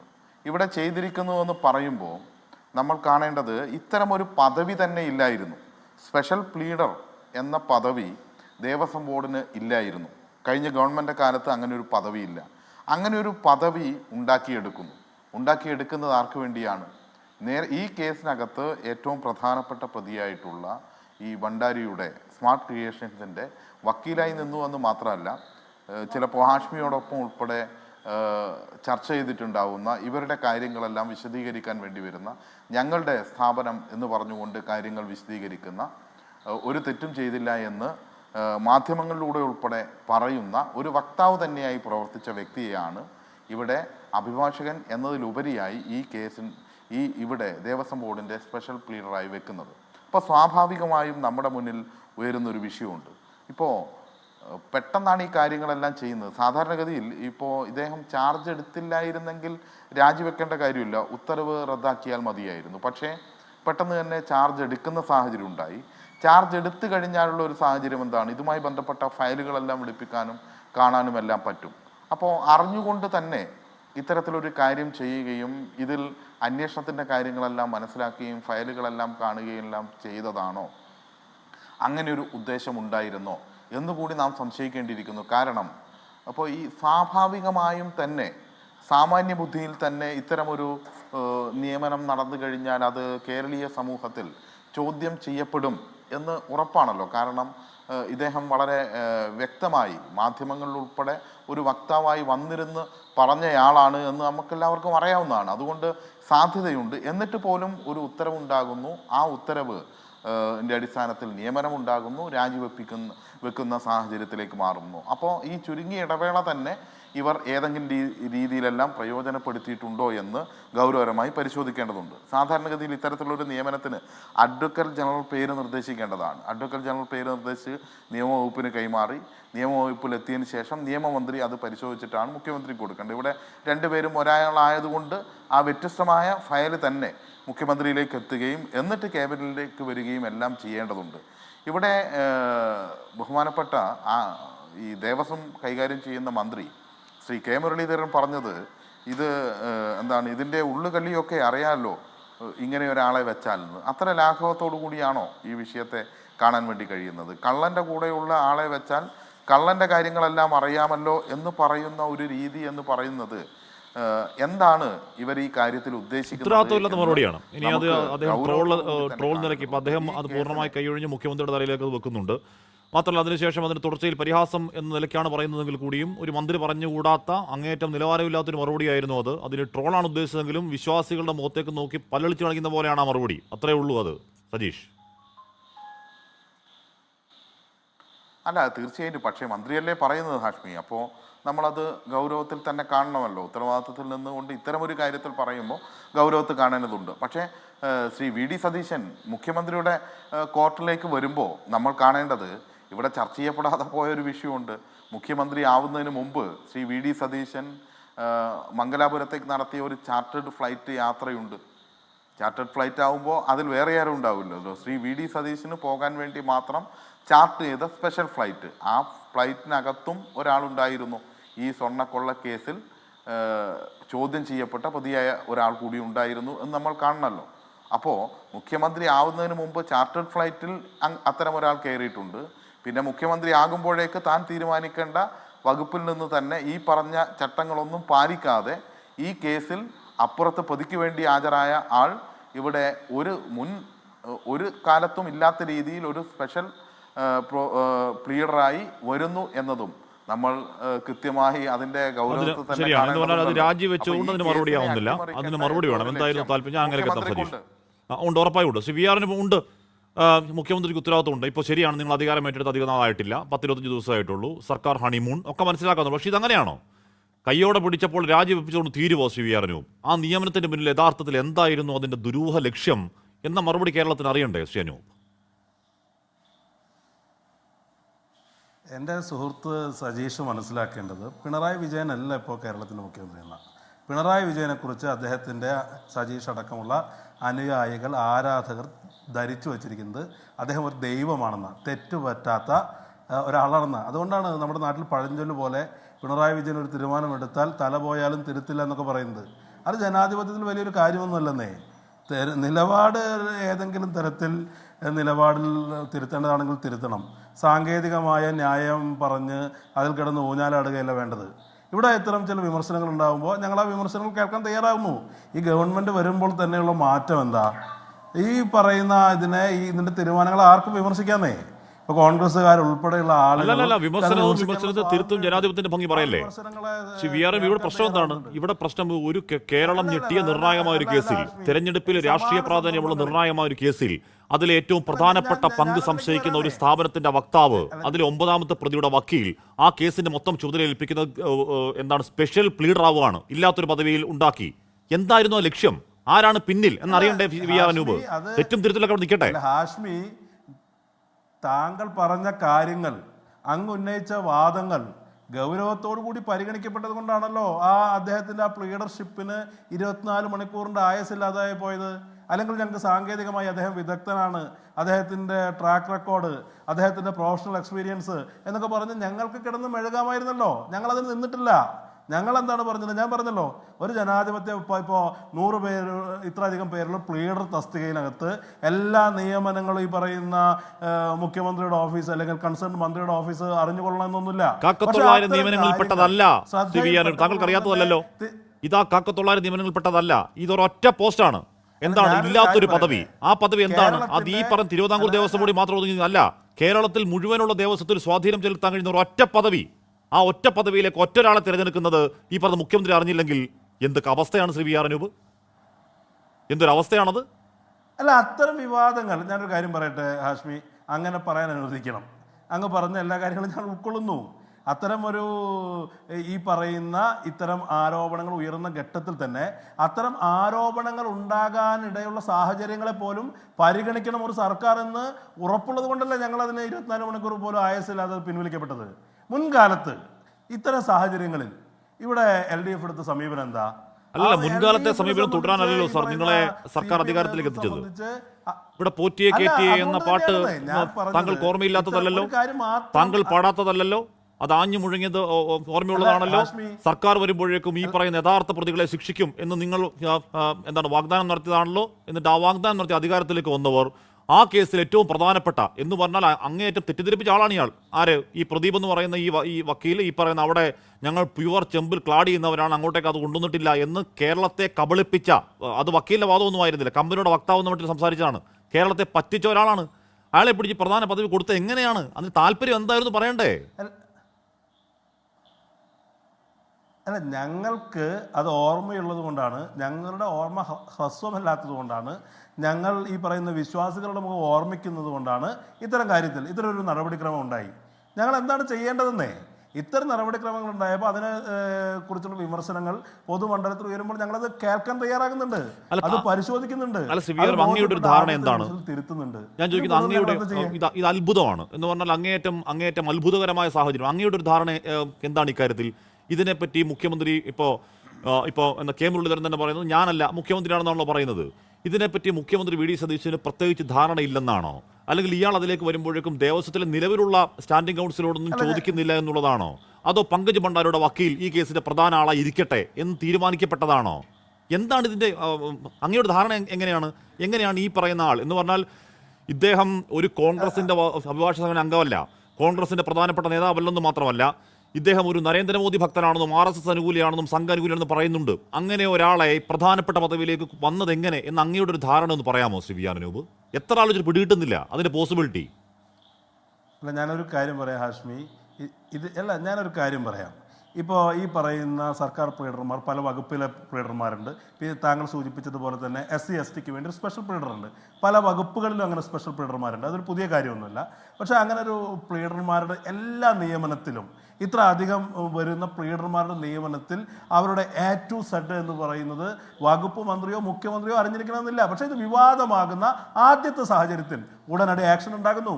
ഞങ്ങളതിനെ ഈ സാങ്കേതികത്വം പറഞ്ഞ് അതിനെ പ്രതിരോധിക്കാൻ ശ്രമിക്കുന്നില്ല, അദ്ദേഹത്തിൻ്റെ എക്സ്പീരിയൻസ് കൊണ്ടാണെന്ന് പറയുന്നില്ല. അതിനകത്ത് ഞങ്ങൾ ജനങ്ങളെ ബഹുമാനിക്കുന്നുണ്ട് ഹാഷ്മി. അങ്ങ് പറഞ്ഞതുപോലെ ഞങ്ങൾ എന്ത് പറഞ്ഞാണ് വോട്ട് ചോദിച്ചത് എന്നുള്ള ഓർമ്മ ഞങ്ങൾക്കുണ്ടെന്നേ. ഞങ്ങൾക്ക് ആ കാര്യത്തിൽ ഒരു ദുരഭിമാനവും ഇല്ലാന്ന് ഞങ്ങൾ പറഞ്ഞില്ലേ. ഇത്തരം കാര്യങ്ങളിൽ അത്തരം ആക്ഷേപങ്ങൾ ഉണ്ടാകാനുള്ള സാഹചര്യം ഉണ്ടാകാൻ പാടില്ല. അതുണ്ടായാൽ അത് ബോധ്യപ്പെടുന്ന നമുക്ക് എന്താ ചെയ്യാൻ കഴിയുക? ഒരു തെറ്റ് അത് നടക്കാൻ പാടില്ലാത്ത ഒന്ന് എന്ന് ബോധ്യപ്പെട്ടാൽ അത് ബോധ്യമാകുന്ന ആദ്യത്തെ നിമിഷം തന്നെ ആ ദുരഭിമാനമായില്ലായിരുന്നെങ്കിൽ, അത് വാർത്തയായില്ലായിരുന്നെങ്കിൽ, ആ ഉത്തരവ് പുറത്തേക്ക് വന്നില്ലായിരുന്നെങ്കിൽ, അത് ബോധ്യമായില്ലായിരുന്നെങ്കിൽ, ഉത്തരവ് പുറത്തേക്ക് വന്നില്ലായിരുന്നെങ്കിലോ? സാധാരണഗതിയിൽ പ്ലീഡർ 59 വയസ്സ് റിട്ടയർ ചെയ്ത് പോകുമ്പോൾ ഈ സ്പെഷ്യൽ പ്ലീഡർ 60-ാം വയസ്സിലും അദ്ദേഹത്തിന്റെ സേവനം തുടർന്നേനെ, ദൗത്യം തുടർന്നേനെ. ഈ കേസിൽ മാത്രമല്ല, എല്ലാ കേസിലും സ്വാധീനപ്പെടുത്താൻ കഴിയുന്ന ഒരു പദവിയാണ് ആ പദവിയിൽ തുടർന്നേനെ അല്ലേ? അല്ല, അത്ര ഹൈപ്പോത്തറ്റിക്കലായ ഇതിലേക്ക് സാഹചര്യത്തിലേക്ക് ഞാൻ പോകുന്നില്ല. ഞാനൊരു കാര്യം പറയാം. അങ്ങ് പറഞ്ഞത് പുതിയ കാലത്തിൻ്റെ ഏറ്റവും വലിയ പ്രത്യേകത എന്ന് പറയുന്നത് ഇത്തരം പ്ലീഡർ നിയമനങ്ങൾ പോലും ചർച്ചയാകുന്നു എന്നുള്ളതാണ്. ആ ഒരു മാധ്യമ ജാഗ്രതയെ ഞങ്ങൾ സ്വാഗതം ചെയ്യുകയാണ്. ഓരോരുത്തരെ കുറിച്ച് ചർച്ച വരട്ടെ. താങ്കൾ പറഞ്ഞതുപോലെ ഇത് സാധാരണഗതിയിൽ ചർച്ചയാകാതെ പോകുമായിരുന്ന ഒരുപാട് പദവിയാണെന്നേ. ഞാൻ പറഞ്ഞിടത്ത് നിൽക്കുകയാണ്. ഇതിപ്പോൾ നമ്മൾ ഒരു അഡ്വക്കേറ്റ് ജനറൽ നിയമിക്കുന്നു, അഡീഷണൽ അഡ്വക്കേറ്റ് ജനറൽ നിയമിക്കുന്നു എന്നൊക്കെ ചർച്ചയാവാതെ കേരളം മാസങ്ങൾ ചർച്ച ചെയ്ത വിശ്വാസി ഹൃദയങ്ങളിൽ ഇപ്പോഴും ഉറങ്ങാത്ത മുറിവായി നിൽക്കുന്ന, ഇപ്പോഴും ഏതെങ്കിലും തരത്തിൽ എന്ത് സംഭവിച്ചു എന്ന് ഇപ്പോഴും പിടിയില്ല, നേരത്തെ ശ്രീ സുഭാഷ് ബാബു പറയുന്നത് പോലെ കേസ് കുളമായി കിടക്കുന്ന, ഇല്ലാതായി പോകുന്ന ആശങ്കപ്പെടുന്ന ഒരു കേസിൽ അതിന്റെ ശവപ്പെട്ടിയിലേക്ക് ഒരു ആണി കൂടി അതിന്റെ പേരിൽ അധികാരത്തിലേക്ക് വന്ന സർക്കാർ ആഞ്ഞടിക്കുക എന്ന് പറഞ്ഞാൽ എന്താണ് ചർച്ച ചെയ്യപ്പെടാതെ പോകുന്ന നിയമനം എന്നാണ് അങ്ങ് എഴുതി വെക്കുന്നത്, അല്ലെ കോൺഗ്രസ് എഴുതുന്നത്? അല്ല, ഈ അങ്ങനെ ഹാഷ്മി, അങ്ങനെ ആരെങ്കിലും ആണി അടിക്കാൻ ശ്രമിച്ചിട്ടുണ്ടെങ്കിൽ ഉത്തരവാദിത്തപ്പെട്ട ആൾ തന്നെ, മുഖ്യമന്ത്രി തന്നെ, നിയമകാര്യമന്ത്രി തന്നെ ആ ആണി വലിച്ചൂരിയിട്ടുണ്ടെന്നേ. നമുക്കതിനകത്ത് തർക്കിക്കേണ്ട കാര്യമില്ലല്ലോ. ആണി അടിച്ചത് ആരാണ്? എന്ന് മുഖ്യമന്ത്രിയുടെ ഓഫീസിന് നിയമമന്ത്രി ആണി വലിച്ചൂരി. ആണി അടിച്ച മന്ത്രി ഏതാ? അല്ല, ഇതിനെക്കുറിച്ച് ഞാനൊരു കാര്യം പറയട്ടെ. ഒരു വകുപ്പിനകത്ത് നടക്കുന്ന എല്ലാ കാര്യങ്ങളെക്കുറിച്ചും A to Z കാര്യങ്ങളെക്കുറിച്ച് ഈ പറയുന്ന എല്ലാ തരത്തിലുള്ള പരിശോധന ഉണ്ടാകണമെന്നുണ്ടാ? പല കാര്യങ്ങളിലും അങ്ങനെ സംഭവിക്കാം. ക്ഷമിക്കണം. ഇതുപോലെ പ്രധാനപ്പെട്ട ഒരു കേസിൽ ഒരാലോചന ഉണ്ടാവുന്നില്ലെങ്കിൽ, ഇതുപോലെ പ്രധാനപ്പെട്ട ഒരു കേസിൽ പ്രധാനപ്പെട്ട നിയമിക്കുന്ന ഒരൊറ്റ പോസ്റ്റാണ് ഇത്. താങ്കൾ ഈ പറഞ്ഞ കക്കത്തൊള്ളായിരം പോസ്റ്റിലൊന്നല്ല, ഒരൊറ്റ അതുവരെ ഇല്ലാത്ത ഒരു സ്പെഷ്യൽ പോസ്റ്റ് ഉണ്ടാക്കി ഇത്തരം ഒരാളെ നിയമിക്കുന്നത് മുഖ്യമന്ത്രി അറിഞ്ഞില്ലെങ്കിൽ ഭരിക്കുന്നത് ആരാണ് ശ്രീ വി ആർ അനൂപ്? അല്ല, ഞാൻ പറയട്ടെ, അങ്ങനെ ഒരു തെറ്റിദ്ധാരണ ഉണ്ടാകുന്നു തോന്നുന്നു. ഏതെങ്കിലും വകുപ്പിൽ സ്പെഷ്യൽ പ്ലീഡർ എന്ന് പറയുന്ന പോസ്റ്റ് ഉണ്ടാകുന്നത് ആദ്യത്തെ തവണയൊന്നുമല്ല. ഇപ്പോൾ കേരളത്തിൽ എനിക്കറിയാം SC/ST സ്പെഷ്യൽ പ്രോസിക്യൂട്ടർ എന്ന് പറയുന്നത് അഡ്വക്കേറ്റ് ശാന്തമയാണ്. അങ്ങനെ ഓരോ വകുപ്പിലും അങ്ങനെ ഉണ്ടാകാറുണ്ട്. ഇതൊരു പുതിയ കാര്യം, ഈ പറയുന്ന ഇദ്ദേഹത്തെ വെക്കാൻ വേണ്ടി ഒരു പുതിയ മാനദണ്ഡം സൃഷ്ടിച്ചു എന്നുള്ള നിലയിലേക്കൊന്നും അങ്ങ് അതിനെ വ്യാഖ്യാനിക്കരുതെന്നുള്ളൊരു അഭ്യർത്ഥന, പക്ഷെ അത് സംഭവിച്ചു കഴിഞ്ഞു. അത് സംഭവിച്ചപ്പോൾ ഇത് പറയുന്ന താങ്കൾ ഉൾപ്പെടെയുള്ള മാധ്യമ പ്രവർത്തകർ പൊതുമണ്ഡലത്തിലൊക്കെ ഒരു ചർച്ചയായപ്പോൾ അതിനകത്ത് യാതൊരുവിധ ദുരഭിമാനവും ഇല്ലാതെ ജാഗ്രതയോടുകൂടി അത് സമീപിക്കുകയും അത് പിൻവലിക്കുകയും ചെയ്തു എന്ന് മാത്രമല്ല, വാശിയിൽ ഈ പറയുന്ന അഴവഴമ്പ് പറഞ്ഞു കിടന്ന് മെഴുകിയില്ലോ. താങ്കൾ പറഞ്ഞ പോലെ മെഴുക് എന്ന വാക്ക് നമുക്ക് ചർച്ച പറയാൻ പറ്റുന്ന വാക്കാണെന്ന് അറിയില്ല, പക്ഷെ അങ്ങനെ മെഴുകിയില്ലോ. നല്ല കാര്യം, ഞാൻ അങ്ങനെയൊക്കെ എത്താം. ശ്രീ ശ്യാമരാജ് ഇവിടെ തെറ്റ് എന്ന് പറഞ്ഞു, തെറ്റ് ചൂണ്ടിക്കാട്ടി 24 മണിക്കൂർ ഉണ്ടായിരുന്നുള്ളൂ പ്രത്യേക പദവിയിലെ സ്പെഷ്യൽ പ്ലീഡർ ആയുസ്. അദ്ദേഹം എന്ന് പറഞ്ഞാൽ ആ പദവിയുടെ ആയുസ്, അദ്ദേഹം ഇറങ്ങിപ്പോയി. ശ്യാമരാജ്, ഈ വക്കീൽ ഒരു നരേന്ദ്രമോദി ഭക്തനാണെന്നും ഒരു സംഘപരിവാർ അനുകൂലിയാണെന്നൊക്കെ പറഞ്ഞു കേൾക്കുന്നു. അതിന്റെ ആധികാരം എനിക്കറിയില്ല. ഇനി ആ പറഞ്ഞ സത്യമാണെങ്കിൽ എന്തുകൊണ്ടാകും ഒരു സംഘാനുകൂലി UDF സർക്കാരിന്റെ ഒരു പ്രധാന പദവിയിലേക്ക് ഇനി അതൊരു സ്റ്റാറ്റ്യൂട്ടറി ബോഡി ആണെങ്കിൽ തന്നെ വരുന്നത്? ശ്രീ ശ്യാമരാജ്. ഹാഷ്മി, ഇപ്പോൾ നമ്മൾ നമ്മുടെ കഴിഞ്ഞ തെരഞ്ഞെടുപ്പ് കാലത്തൊക്കെ നമ്മൾ കേട്ട പാട്ടുണ്ടല്ലോ, പോറ്റിയെ കയറ്റിയെ എന്നൊക്കെ പറഞ്ഞിട്ട്. അപ്പോൾ അതിൻ്റെ ബാക്കി കൂടി ഇപ്പോൾ എന്തായാലും കിട്ടിയിട്ടുണ്ടല്ലോ. സ്വർണം കട്ടവരാരപ്പ, സഖാക്കളാണ് അയ്യപ്പ, സ്വർണം വിറ്റവരാരപ്പ, കോൺഗ്രസ്സുകാരാണ് അയ്യപ്പ എന്നുള്ളതായല്ലോ. ഇപ്പോൾ ആരെങ്കിലും എവിടെയെങ്കിലും വന്നിട്ട് ഏതെങ്കിലും കള്ളന്മാരെയൊക്കെ പിടിച്ചിട്ട് നിങ്ങൾ ഈ സംഘപരിവാർ അനുകൂലി, മോദി അനുകൂലി ഒന്നും ആക്കേണ്ട ആവശ്യമില്ല. അവരേതെങ്കിലുമൊക്കെ പോസ്റ്റ് ഇട്ടിട്ടുണ്ടാവും, ഫേസ്ബുക്കിൽ എന്തെങ്കിലുമൊക്കെ പറഞ്ഞിട്ടുണ്ടാവും എന്ന് പറഞ്ഞിട്ട് കോൺഗ്രസ്സുകാരും കമ്മ്യൂണിസ്റ്റുകാരും ഉൾപ്പെട്ടിട്ട് കൊള്ളയല്ലേ, എന്നാൽ കുറച്ച് സംഘപരിവാറിൻ്റെ തലയിൽ കൂടി ഇട്ടേക്കാം എന്ന് പറഞ്ഞിട്ട് പറയേണ്ട ആവശ്യമൊന്നുമില്ല കാശ്മീർ. ഇത് ഈ ശബരിമലയിലെ കൊള്ള മൊത്തം നടത്തിയിട്ടുള്ളത് കോൺഗ്രസ്സുകാരും കമ്മ്യൂണിസ്റ്റുകാരും കൂടി ചേർന്നിട്ട് തന്നെയാണ്. ഇപ്പോൾ നോക്കൂ, ഇവിടെ കോൺഗ്രസിൻ്റെ പ്രതിനിധി പറയുന്ന പോലെ അത്ര ലാഘവത്തോടെ ലളിതമായിട്ട് കാണേണ്ട കാര്യമല്ല. ഞാൻ 2 ചോദ്യങ്ങളെ ചോദിക്കാം, അപ്പോൾ നിങ്ങൾക്ക് മനസ്സിലാവും. ഒന്ന്, ആരെയാണ് നിയമിച്ചത്? 2, എവിടെയാണ് നിയമിച്ചത്? നോക്കൂ, നമ്മൾ മാസങ്ങളോളം കേരളത്തിൽ ചർച്ച ചെയ്ത് ഇപ്പോൾ ഇവിടെ ഇരിക്കുന്ന കോൺഗ്രസിൻ്റെ പ്രതിനിധികളും കേരളത്തിലെ മുഴുവൻ കോൺഗ്രസ്സുകാരും അടക്കമുള്ള ആളുകൾ ഞങ്ങൾ സമരം ചെയ്ത് കേരളത്തിൽ മാസങ്ങളോളം പൊതുജനങ്ങൾ മുഴുവൻ ചർച്ച ചെയ്ത് ഈ കഴിഞ്ഞ തിരഞ്ഞെടുപ്പിനെ വരെ സ്വാധീനിച്ച ശബരിമലയിലെ സ്വർണ്ണക്കൊള്ളയാണ്. ആ സ്വർണ്ണക്കൊള്ളയിലെ പങ്കജ് ഭണ്ഡാരി എന്ന് പറയുന്ന സ്മാർട്ട് ക്രിയേഷൻ എന്ന് പറയുന്ന ശബരിമലയിലെ സ്വർണം ഉരുക്കിയെടുത്ത ഒരു ഫേമിൻ്റെ ഒരു കമ്പനിയുടെ അവർക്ക് വേണ്ടിയിട്ട് വക്കാലത്ത് പറഞ്ഞിട്ട് അവരുടെ വക്താവായിട്ട് വന്ന ഒരു വക്കീലിനെയാണ് എവിടെ പ്രത്യേക ഒരു പേരും കൊടുത്തിട്ടുണ്ട്, സ്പെഷ്യൽ ഗവൺമെൻറ് പ്ലീഡർ എന്നുള്ള പ്രത്യേക പോസ്റ്റും കൊടുത്തിട്ട് ശ്രീ VD സതീശൻ നിയമിച്ചിരിക്കുന്നത്. അത് കോൺഗ്രസ്സുകാർ പറയുന്ന പോലെ ചെറിയ കാര്യമൊന്നും അല്ല എൻ്റെ കാശ്മീർ. ഇതെങ്ങനെ ഇദ്ദേഹത്തെ തന്നെ നിയമിക്കുന്നത്? ഞാൻ ചോദിക്കട്ടെ, കോൺഗ്രസ്സുകാർക്ക് വക്കീലുമാരില്ലെന്ന്? ഇവരുടെ അസോസിയേഷൻ, ഇവരുടെ ഓർഗനൈസേഷനൊക്കെ ഉണ്ടല്ലോ. ഈ സംസ്ഥാനത്ത് 1,000 വക്കീലന്മാരുണ്ടായിട്ട്, കോൺഗ്രസ്സുകാരുടെ നേതാക്കന്മാർ തന്നെ വക്കീലന്മാരുണ്ടായിട്ട്, വക്കീലന്മാരുടെ സംഘടന അവർക്കുണ്ടായിട്ട്, ഈ സ്മാർട്ട് ക്രിയേഷൻസ് എന്ന് പറയുന്ന ശബരിമലയിലെ സ്വർണം ഉരുക്കിയ ആ കമ്പനിയുടെ അവർക്ക് വേണ്ടി ന്യായീകരിച്ച ആളെ തന്നെ എന്തിന് ഇവരുടെ കൊണ്ടുവന്ന് വെച്ചു? പ്രത്യേക പോസ്റ്റും കൊടുത്ത് എന്തിനോടെ കൊണ്ടുവച്ചു എന്നുള്ളത് എൻ്റെ ഒന്നാമത്തെ ചോദ്യം. ഇനി നോക്കൂ, കേരളത്തിലെ നിയമ വകുപ്പ് കൈകാര്യം ചെയ്യുന്ന ആരാണ്? ശ്രീ VD സതീശനാണ്. ഒരു പ്രത്യേക പോസ്റ്റ് ക്രിയേറ്റ് ചെയ്യുമ്പോൾ ക്യാബിനറ്റിൽ ചർച്ച ചെയ്യാതെ, ഇപ്പോൾ ഇദ്ദേഹം പറഞ്ഞത് മറ്റേ ദേവസ്വം വകുപ്പ് മന്ത്രി കെ മുരളീധരൻ പറഞ്ഞിട്ട് ഒഴിവായത് എന്താണ്? അദ്ദേഹം ആ ക്യാബിനറ്റിൽ പങ്കെടുത്തില്ല എന്നുള്ളതാണ്. ഞാൻ മനസ്സിലാക്കിയെടുത്തോളം, തെറ്റാണ് തിരുത്താൻ കേട്ടോ, ഞാൻ മനസ്സിലാക്കിയെടുത്തോളം ക്യാബിനറ്റിൽ പങ്കെടുത്തില്ലെങ്കിലും ക്യാബിനറ്റിന് തൊട്ട് മുമ്പ് ക്യാബിനറ്റ് നോട്ട് എന്നുള്ള രീതിയിൽ മുഴുവൻ ആളുകൾക്കും എന്താണ് ചർച്ച ചെയ്യാൻ പോകുന്നത് എന്നുള്ളതിൻ്റെ നോട്ട് കൊടുക്കും. അങ്ങനെ എല്ലാവർക്കും നോട്ട് കൊടുത്തിട്ട് മുഖ്യമന്ത്രി നിയമകാര്യ വകുപ്പ് കൂടി കൈകാര്യം ചെയ്യുന്ന മുഖ്യമന്ത്രിയുടെ അറിവോടെ അല്ലാതെ ഒരു സ്പെഷ്യൽ പോസ്റ്റ്, പ്രത്യേക പോസ്റ്റ് കൊണ്ടുവരാൻ വേണ്ടി കേരള സർക്കാരിന് പറ്റുമെങ്കിൽ അദ്ദേഹം ഈ പണിയും നിർത്തി പോകുന്നതാണ് നല്ലത്. നോക്കൂ, മുഖ്യമന്ത്രി തന്നെ വകുപ്പ് കൈകാര്യം ചെയ്യുമ്പോൾ അദ്ദേഹം അറിയാതെ ഇത്തരത്തിലുള്ളൊരു പോസ്റ്റ് ക്രിയേറ്റ് ചെയ്യപ്പെട്ടു എന്നാണ് കോൺഗ്രസ്സുകാർ പറയുന്നത്. ഇവരെന്താ, നമ്മളും ചോറ് തന്നെയല്ലേ ഇരുന്നത്, അല്ലാതെ ഇവരും ചോറും നമ്മൾ ചപ്പാത്തി ഒന്നുമല്ലല്ലോ, എല്ലാവരും ചോറ് തന്നെ. മുഖ്യമന്ത്രി തെറ്റിദ്ധരിപ്പിച്ചാവോ? അല്ല, ഞാൻ പറഞ്ഞ ശ്യാമരാജ്, ഇവിടെ ഈ വി ആറിന് പറയുന്നത് പോലെ ഇപ്പൊ എല്ലാ നിയമനങ്ങളും മുഖ്യമന്ത്രിയോ അതിന് തലപ്പത്തുള്ള മന്ത്രിമാരോ അറിയണമെന്നില്ല. ആണിയടിക്കുന്നവർ ഇടനിലക്കാരായ ഈ പറഞ്ഞ കോൺട്രാക്ടർമാരും മേശന്മാരൊക്കെ ഉണ്ടാവുമോ? അങ്ങനെ മേശന്മാർ ഇപ്പോൾ ശ്യാമരാജ് ഒരു കാര്യം ഉറപ്പാണ്, ഈ കക്ഷി ദേവസ്വം കേസുകളിൽ അഗ്രഗണ്യനാണ്. ഈ കക്ഷി ദേവസ്വം കേസുകളിൽ വാദിച്ച് ഒരുപാട് നല്ല ട്രാക്ക് റെക്കോർഡുള്ള, കൊട്ടിയൂർ കേസിലടക്കം വിശ്വസ്തയോടെ വാദിക്കുന്ന ഒരു അഭിഭാഷകനൊക്കെയാണ്. അദ്ദേഹത്തിന്റെ പ്രൊഫഷണൽ ഇന്റഗ്രിറ്റിയിൽ നമുക്ക് സംശയങ്ങളൊന്നുമില്ല. അദ്ദേഹം ഈ പറഞ്ഞ ഭണ്ഡാരിയുടെ വക്കീലാണെന്ന് മാറ്റി നിർത്തിയാൽ, ശ്യാമരാജിന് ഈ ഭണ്ഡാരിയുടെ വക്കീലാണെന്ന കാര്യം മറച്ചു വെച്ച് ബാക്കി കാര്യങ്ങളൊക്കെ പറഞ്ഞ് മുഖ്യമന്ത്രിയെ കൊണ്ട് തെറ്റിദ്ധരിപ്പിച്ചതാണെങ്കിലോ ശ്യാമരാജ്? ഇതാരാണ് ഹാഷ്മി? ഈ കെ വി പ്രദീപ് എന്ന് പറയുന്ന പേര് ശ്രീ വി ഡി സതീശൻ ഇതുവരെ കേട്ടില്ലേ?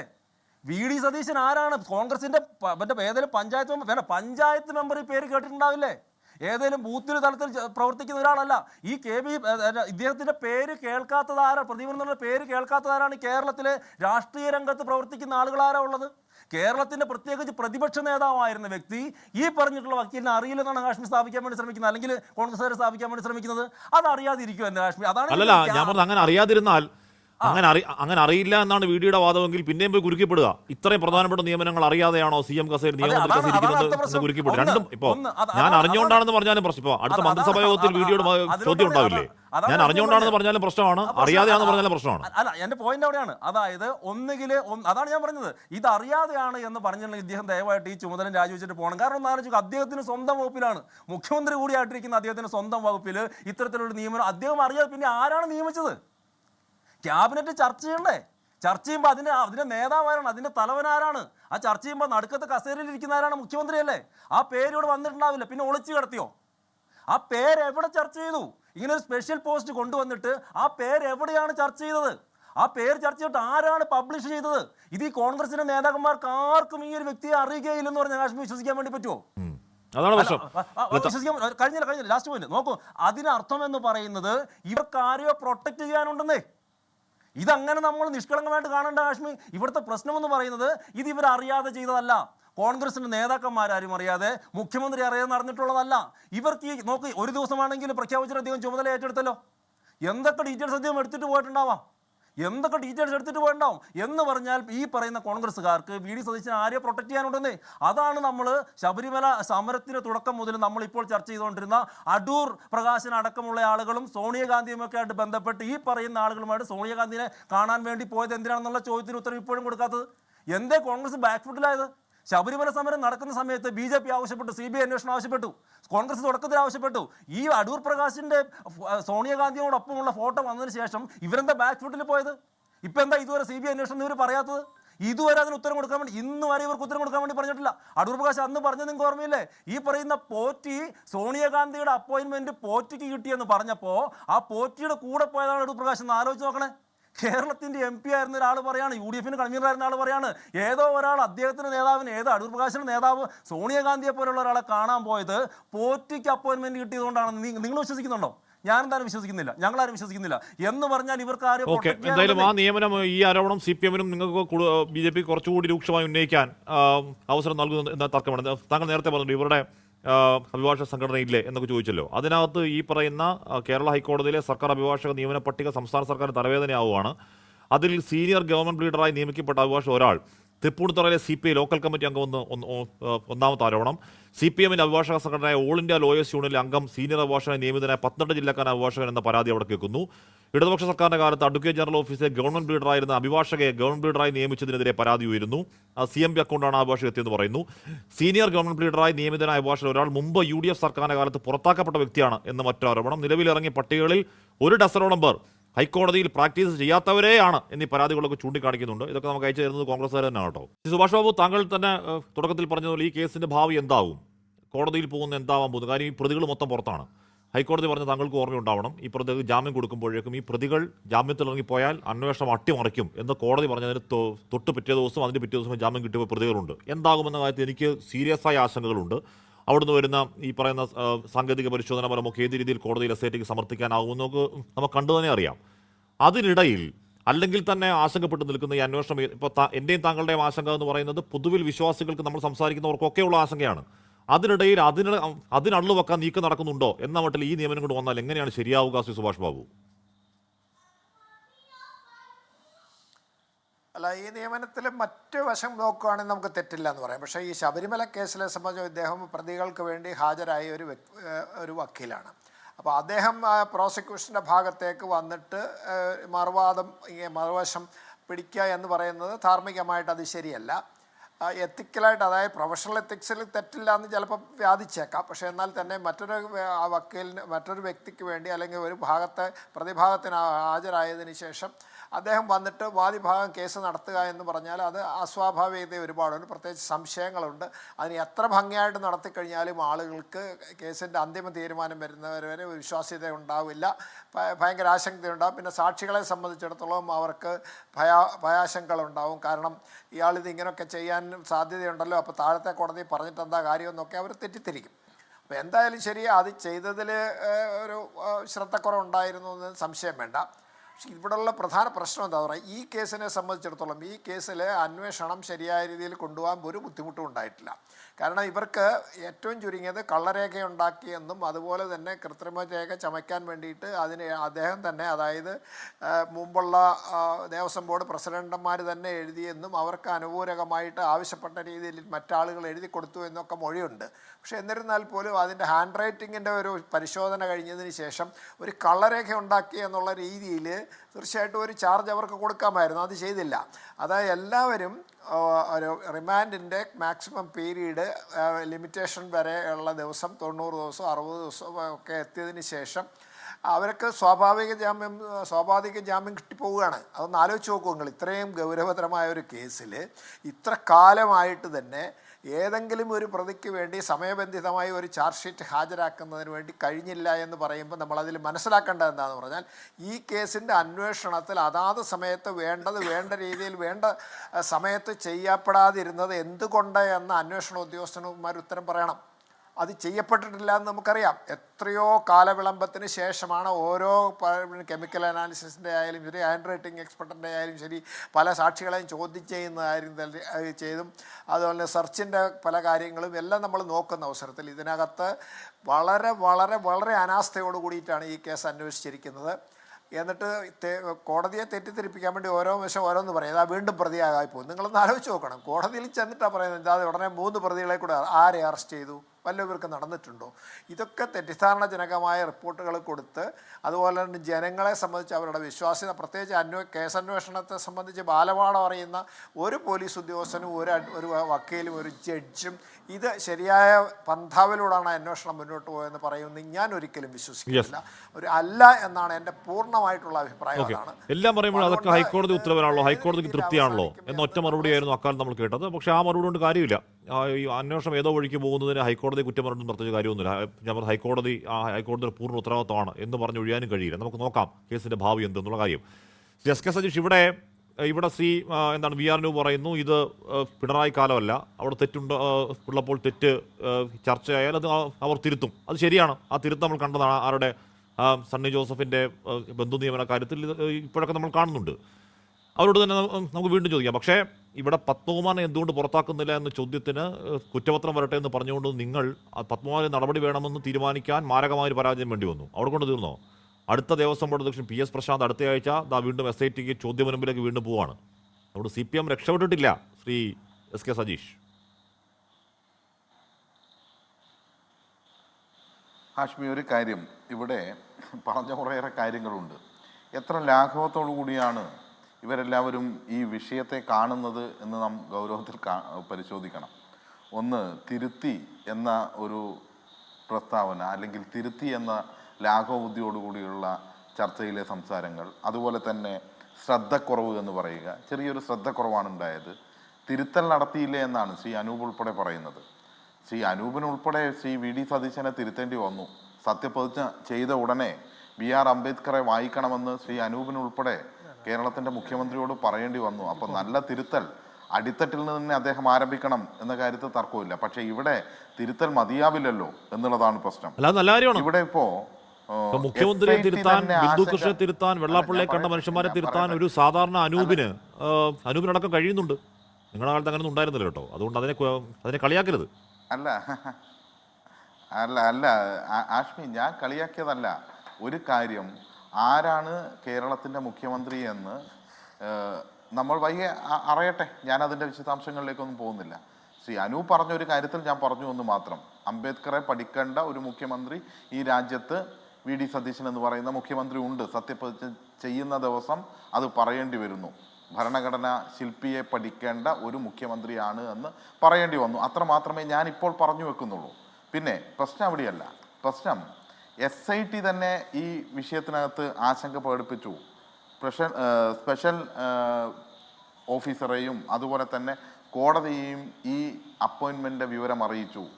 സ്വാഭാവികമായും ഈ പറഞ്ഞ തിരുത്ത് എന്ന് പറയുന്നത് എളുപ്പത്തിലുള്ളൊരു തിരുത്തൊന്നുമല്ല. കാരണം ചിലപ്പോൾ കോടതിയിൽ നിന്ന് തന്നെ ചോദ്യം ഉണ്ടാകും. അതുകൊണ്ടാണ് ഞാൻ നേരത്തെ 2 കാര്യങ്ങൾ സൂചിപ്പിച്ചത്. രാജ്യത്തെ ബാർ കൗൺസിലിൻ്റെ ചട്ടങ്ങൾക്കും നിയമങ്ങൾക്കും എതിരാണ് ഈ നിയമനം. സുപ്രീം കോടതിയുടെ വിധി വളരെ കൃത്യമായി പറയുന്നുണ്ട്, ആ വിധിക്ക് എതിരാണ് ഈ നിയമനം. അപ്പോൾ സുപ്രീം കോടതി വിധിയും ബാർ കൗൺസിലിൻ്റെ നിയമവും നിലനിൽക്കെ അതിന് വിരുദ്ധമായി നടത്തിയ നിയമനം നാളെ കോടതിയിൽ തന്നെ ഒരു മറുപടി പറയേണ്ടി വരും എന്ന സാഹചര്യം കൂടി ഒരു വാളായി തലയ്ക്ക് മുകളിൽ ശ്രീ വി ഡി സതീശൻ്റെയും കൂട്ടരുടെയും മുന്നിൽ നിന്നിരുന്നു എന്ന കാര്യം കൂടി നമ്മൾ ഗൗരവത്തിൽ കാണേണ്ടതുണ്ട്. മറ്റൊന്ന്, ഇത്തരത്തിലൊരു നിയമനം അത് ആരും അറിയാതെ എങ്ങനെയോ വന്നു എന്നൊന്നും പറയാൻ വേണ്ടി കഴിയില്ല.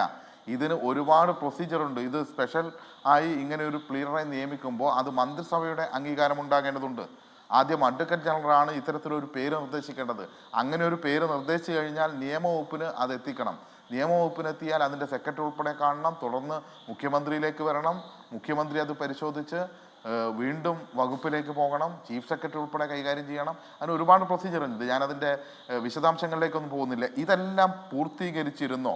എന്നിട്ട് മന്ത്രിസഭയുടെ മുന്നിൽ അംഗീകാരത്തിന് നൽകി ഈ പ്രക്രിയ നടത്തിയിട്ടാണോ, ക്യാബിനറ്റ് നോട്ടിലൂടെ ഈ കാര്യം വന്നിട്ടാണോ, ഈ പറഞ്ഞ പ്രൊസീജിയർ പൂർത്തീകരിച്ചിട്ടാണോ ഇവിടെ ഈ പറഞ്ഞ ആളെ നിയമിക്കുന്നത് എന്ന ചോദ്യം ഉയർന്നു നിൽക്കുകയാണ്.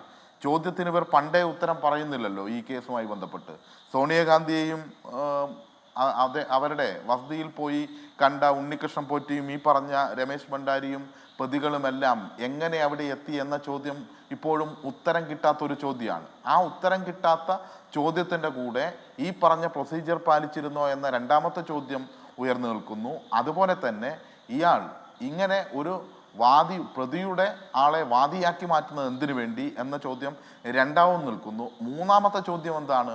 മൂന്നാമത്തെ ചോദ്യം, ഇദ്ദേഹം ഈ ചുമതല ഏറ്റെടുത്ത് രാജിവെച്ചതിനുള്ളിൽ നടത്തേണ്ട കാര്യങ്ങൾ നടത്തിയോ എന്ന സംശയവും ബാക്കി നിൽക്കുന്നു. ആ സംശയം എന്താണ്? കാരണം ഇതുമായി ബന്ധപ്പെട്ട രേഖകൾ, ആ രേഖകൾ ഫയൽ വിളിച്ച് പരിശോധിക്കാൻ ഇദ്ദേഹത്തിന് കഴിയും. അപ്പോൾ ഈ പ്രതികൾ, തൻ്റെ ഇത്രനാളും വാദിച്ച പ്രതികൾ, ചാനലിലും കോടതിയിലും വാദിച്ച, പൊതുസമൂഹത്തോട് വാദിച്ച ഒരു വ്യക്തി ഈ രേഖകൾ മുഴുവൻ കാണാൻ അവസരം ലഭിക്കുന്നു. ആ കേസിലേക്ക്, ഉള്ളടക്കത്തിലേക്ക് കടക്കാൻ വേണ്ടി കഴിയുന്നു എന്ന സാഹചര്യമുണ്ട്. പിന്നെ ബഹുമാന്യനായ മുഖ്യമന്ത്രി എന്തുകൊണ്ട് ഇപ്പോൾ സംശയത്തിൻ്റെ നിഴലിലാവുന്നു എന്ന് ചോദിച്ചാൽ, ഈ കേസ് ഉയർന്നു വരുന്ന ദിവസം നമുക്ക് ഓർമ്മയുണ്ട്. ഉണ്ണികൃഷ്ണൻ പോറ്റി എന്ന് പറയുന്ന ഇതിലെ പ്രധാന കള്ളൻ മാധ്യമങ്ങളോട് പറയുകയാണല്ലോ, ഇങ്ങനെ ഒരു പീഠം കാണാനില്ല എന്ന് പറഞ്ഞ് പത്രമാധ്യമങ്ങളോട് അന്നത്തെ അയ്യപ്പ സംഗമം പൊളിക്കാൻ വേണ്ടി പറയുന്നു. അതിനെ അപകീർത്തിപ്പെടുത്താൻ വേണ്ടി പറയുന്നു. ആര് പറയുന്നത്? ഈ ഉണ്ണികൃഷ്ണൻ പോറ്റി തന്നെയാണ്. നമുക്ക് ഓർമ്മയില്ലേ? ആ ഉണ്ണികൃഷ്ണൻ പോറ്റി അത് പറയുകയും പറഞ്ഞ ഉടനെ തന്നെ ഇന്നത്തെ മുഖ്യമന്ത്രി, അന്നത്തെ പ്രതിപക്ഷ നേതാവ് പത്രസമ്മേളനം നടത്തുകയും അടിയന്തര പ്രമേയം കൊണ്ടുവരികയും ചെയ്തു. പക്ഷേ ആ പറഞ്ഞ ഉടനെ തന്നെ വിജിലൻസ് അന്വേഷിച്ചപ്പോൾ ഇതേ ഉണ്ണികൃഷ്ണൻ പോറ്റി വീട്ടിൽ ഒളിപ്പിച്ചു വെച്ചിരിക്കുകയായിരുന്നു ഈ പറഞ്ഞ കാര്യങ്ങൾ. ശ്രീ സതീശൻ ഈ പറഞ്ഞ ഞാൻ പറയട്ടെ, ഞാൻ പറഞ്ഞ് അവസാനിപ്പിക്കട്ടെ. ആഷ്മി ദയവേത് ഞാൻ പറഞ്ഞ് അവസാനിപ്പിക്കട്ടെ. അതായത് എന്നിട്ടാണ് ശ്രീ വി ഡി സതീശൻ്റെ അടിയന്തര പ്രമേയവും പത്രസമ്മേളനവും എല്ലാം ഉണ്ടാകുന്നത് എന്ന പഴയ കാലം ഓർക്കേണ്ടതുണ്ട്. പിന്നെ അതിൻ്റെ ഇടയിൽ മുഖ്യമന്ത്രിയാകുന്നതിന് മുമ്പ് ചാർട്ടേഡ് ഫ്ലൈറ്റ് ആരുമില്ലാതെ ശ്രീ വി ഡി സതീശന് വേണ്ടി ലക്ഷങ്ങൾ മുടക്കി മംഗലാപുരത്തേക്ക് പോകാൻ വേണ്ടി അദാനിയുടെ സുഹൃത്തിനെ, അപ്പോൾ ആര്യാടൻ മുഹമ്മദിൻ്റെ ബന്ധുവിനെ എന്നൊക്കെ പറഞ്ഞു, അദാനിയുടെ പ്രസിഡന്റിനെ കാണാൻ വേണ്ടി പോയ, കർണാടകയിൽ രാജിവെച്ച, കോൺഗ്രസിന് രാജിവെച്ച് BJP-യിലേക്ക് പോയവരെ കാണാൻ വേണ്ടി പോയ ആ ഫ്ലൈറ്റിൽ എങ്ങനെ ഈ കേസിലെ ചോദ്യം ചെയ്ത പ്രതി കൂടി ഉണ്ടായി? രണ്ടാമത്തെ ഉത്തരം കിട്ടേണ്ടതുണ്ട്. ഈ ചോദ്യം കിട്ടുമ്പോഴാണ് ബഹുമാനപ്പെട്ട മന്ത്രി, അതൊക്കെ മാധ്യമങ്ങളൊക്കെ ചർച്ച ചെയ്താണ്. ചാർട്ടേഡ് ഫ്ലൈറ്റിൽ സ്വർണ്ണക്കുള്ള കേസിൽ പ്രതി ഉണ്ടായിരുന്നോ? അല്ല, പറയട്ടെ, പിന്നെ ഞാൻ പറയട്ടെ, ഒറ്റ മിനിറ്റ് പറഞ്ഞ് അവസാനിപ്പിച്ചതിന് ശേഷം മറ്റു കാര്യങ്ങളിലേക്ക് കിടക്കാം.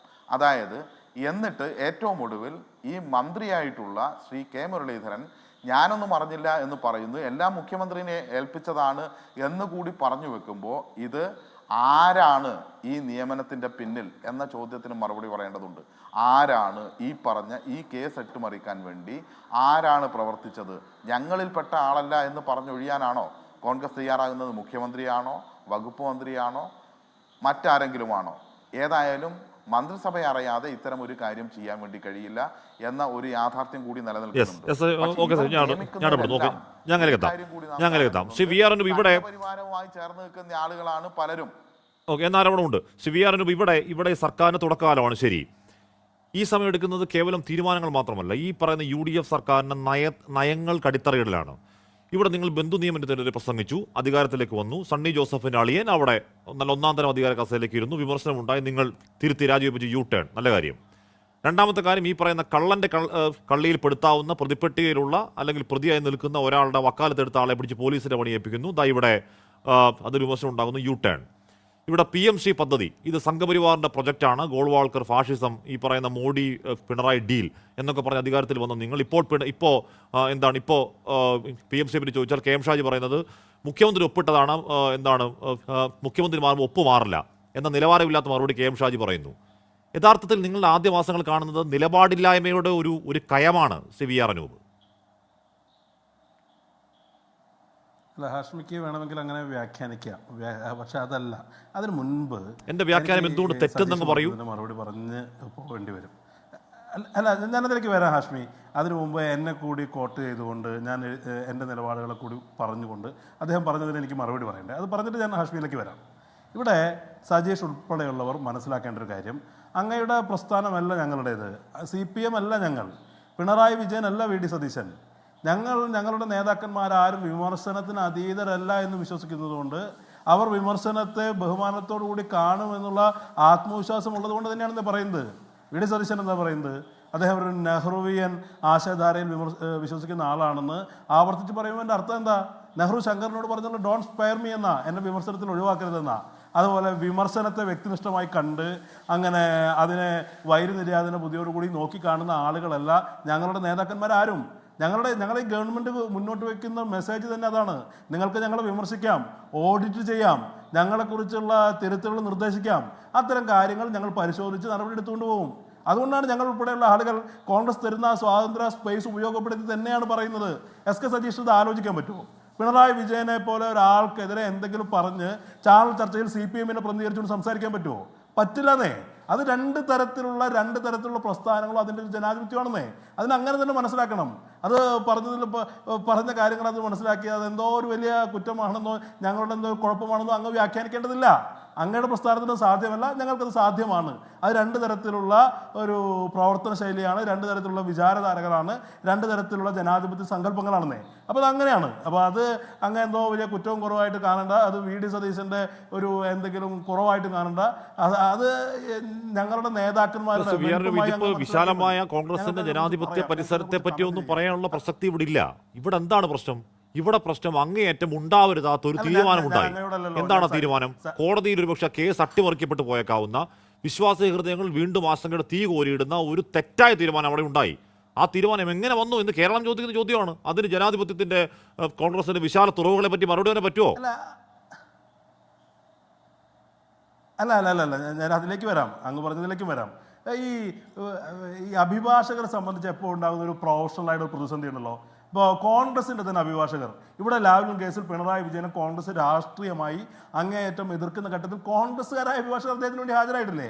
അതിനെതിരെ കോൺഗ്രസ്സുകാർ പ്രതിഷേധിച്ചിട്ടില്ലേ? പക്ഷേ ഈ സംഭവത്തിൽ ഞങ്ങൾ ഇതിനെ ന്യായീകരിക്കാൻ നിന്നിട്ടില്ലല്ലോ. ഇത് കൊടുക്കുന്ന മെസ്സേജ് എന്ന് പറയുന്നത് അത് ശരിയായിരിക്കില്ല എന്നുള്ള ഉത്തമ ബോധ്യമുള്ളത് കൊണ്ടാണ് ഞങ്ങൾ തിരുത്തിയത്.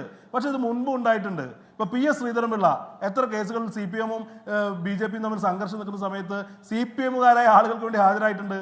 അദ്ദേഹം തന്നെ പറഞ്ഞിട്ടുണ്ട്, ആവർത്തിച്ച് പറഞ്ഞിട്ടുണ്ട്, CPM വേദികളിൽ പറഞ്ഞിട്ടുണ്ട്. ഇവിടെ ഒരു പാർട്ടിക്കാരൻ വേറൊരു പാർട്ടിക്ക് വേണ്ടി ഹാജരാവുന്ന പ്രൊഫഷനെ പറ്റിയല്ല നമ്മൾ സംസാരിക്കുന്നത്. നമ്മൾ സംസാരിക്കുന്നത് കേരളം ഇതുവരെ കാണാത്ത രീതിയിലുള്ള ഭഗവാന്റെ ശ്രീകോവിൽ വരെ കൈവക്കാൻ ഒഡാസിറ്റി കാണിച്ച ഒരു സംഘം കൊള്ളക്കൂട്ടങ്ങൾക്കെതിരെ ഇതുവരെ എങ്ങും എത്താത്ത ഒരു കേസിനെ പറ്റിയാണ്. ആ കേസ് ഓൺഗോയിങ് ആണ്. അതൊരു കുറ്റപത്രം സമർപ്പിക്കപ്പെട്ടിട്ടില്ല. അതിലൊരു പ്രതിക്ക് വേണ്ടി വക്കാലത്തെടുത്ത അയാൾ ആ കേസിന്റെ സോൾ അധികാരിയാവുന്നതിനെ പറ്റിയാണ് സംസാരിക്കുന്നത്. അതായത് ഒരു പാർട്ടിക്കാരൻ വേറൊരു പാർട്ടിക്കാരൻ ഒരു വക്കീലാവുന്നതിന് പ്രൊഫഷണൽ ഇന്റർവ്യൂ അല്ല. അതിനെക്കുറിച്ച് ഹാഷ്മി ഉൾപ്പെടെ ഇവിടുത്തെ പൊതുമണ്ഡലത്തിൽ നിന്ന് വ്യത്യസ്തമായ അഭിപ്രായങ്ങൾ വരുമ്പോൾ അതിനെ ഞങ്ങൾ നിഷേധിക്കുകയല്ലോ, അതിനെ ഞങ്ങൾ നിരാകരിക്കുകയല്ലോ, അത് ഉൾക്കൊള്ളുകയല്ലേ ചെയ്തത്. ഞങ്ങൾ അതിനോട് പുറംതിരിഞ്ഞുകൊണ്ട് ഞങ്ങളൊരു തീരുമാനമെടുത്താൽ ഞങ്ങളുടെ തീരുമാനമാണ്. ഞങ്ങൾ ഇയാളെ പത്മകുമാറിനെ പുറത്താക്കുന്നില്ല. ഞങ്ങളുടെ പാർട്ടിയുടെ സ്റ്റാൻഡാണ്.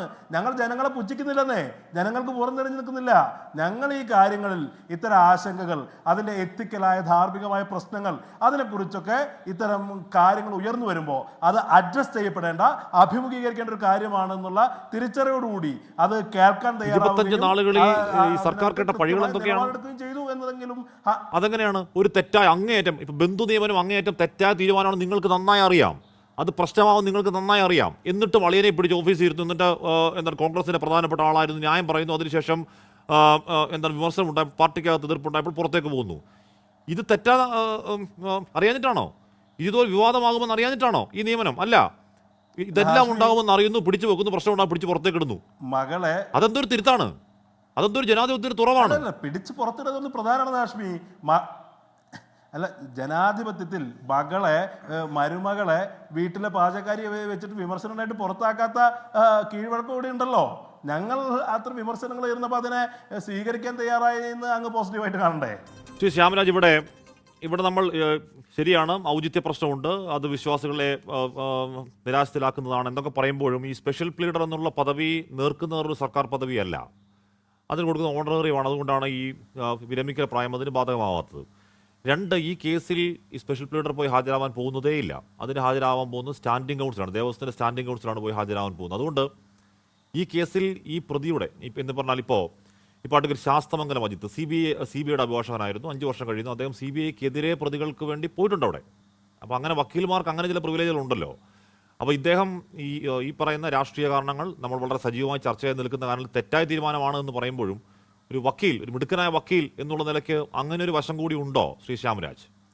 ഹാഷ്മി, നോക്ക്, അങ്ങനെ പറഞ്ഞിട്ടല്ല, അങ്ങനെ ഒരു വശം കൂടി ഉണ്ട് എന്ന് പറഞ്ഞിട്ട് ചെറുതാക്കാവുന്ന ഒരു വിഷയമാണ് ഉള്ളത്. നോക്ക്, ഇദ്ദേഹത്തിൻ്റെ ഒരു പ്രത്യേക ഒരു ചാർജ്, ഒരു പോസ്റ്റ് കൊടുത്തിട്ട് സ്പെഷ്യൽ ഗവൺമെൻറ് പ്ലീഡർ എന്ന് പറഞ്ഞൊരു പോസ്റ്റ് കൊടുത്തിട്ട് അദ്ദേഹം നിയമിതനാകുമ്പോൾ അദ്ദേഹത്തിന് ഈ ദേവസ്വവുമായിട്ട് ബന്ധപ്പെട്ടിട്ടുള്ള, നമ്മൾ കുറച്ച് മുമ്പ് പറഞ്ഞാൽ മുഴുവൻ ദേവസ്വവുമായിട്ട്, പ്രത്യേകിച്ച് ശബരിമല കേസിൽ ഉൾപ്പെടെയുള്ള ആ കേസുമായിട്ട് ബന്ധപ്പെട്ടിട്ടുള്ള എല്ലാ രേഖകളും ആക്സസ് ചെയ്യാൻ വേണ്ടി പറ്റില്ലേ?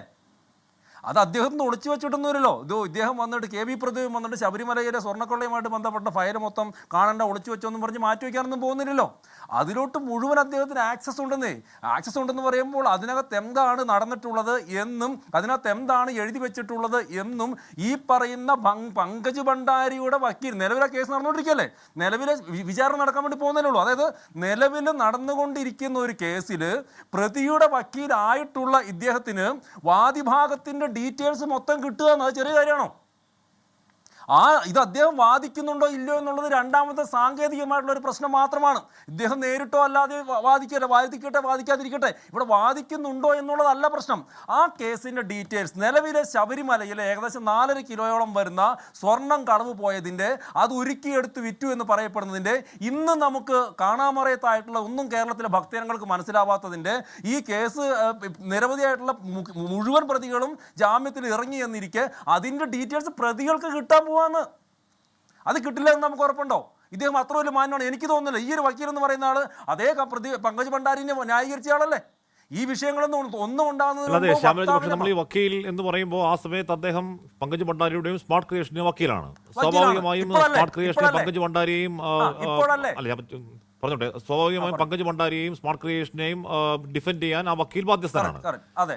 ഇപ്പൊ ദേവസ്വത്തിന്റെ സ്പെഷ്യൽ പ്ലീഡർ ആയിരിക്കെ അദ്ദേഹം ഭണ്ഡാരിയുടെ വക്കീൽ പണിയെടുത്തോണ്ട് ചെയ്യും. ആ വക്കാൽ തൊഴിയില്ലേ? വക്കാൽ തൊഴിയുമ്പോൾ ആ ലീഗൽ ബന്ധം അവിടെ അവസാനിക്കില്ലേ? അത് പ്രൊഫഷണല്ലേ?